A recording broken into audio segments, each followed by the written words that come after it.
Nous sommes ici sur la vue de détail d'un job mark, ce qui va permettre notamment de postuler efficacement puis d'archiver une candidature. Dans le bandeau supérieur, on trouve l'ancienneté du job mark, un lien vers l'offre originale, un champ de commentaires en texte libre,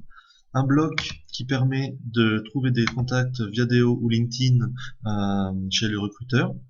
et puis ensuite tout le reste de la page qui va permettre de relire l'offre originale et d'y postuler efficacement. Pour ça, on a ce bloc postuler via JobMarks qui contient des modèles de lettres de motivation que vous pouvez personnaliser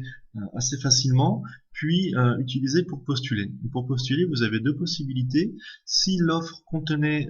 une adresse email, dans ce cas, elle a été automatiquement extraite lors de la création du job mark.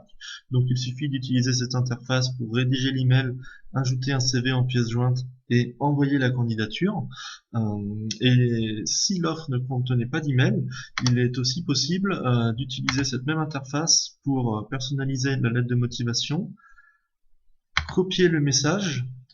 et aller le coller dans le formulaire de candidature,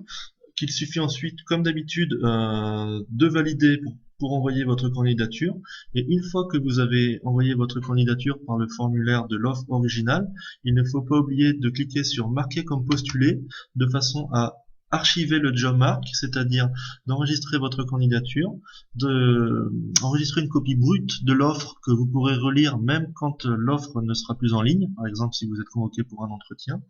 Et puis enfin, vous pouvez faire levier sur cette candidature en trouvant des offres similaires, mais aussi et surtout en, si vous le souhaitez, faisant la promotion de votre candidature sur les réseaux sociaux afin de trouver par votre réseau des appuis à votre candidature ou éventuellement de vous faire connaître de recruteurs qui chercheraient à pourvoir un poste similaire à celui auquel vous venez de postuler.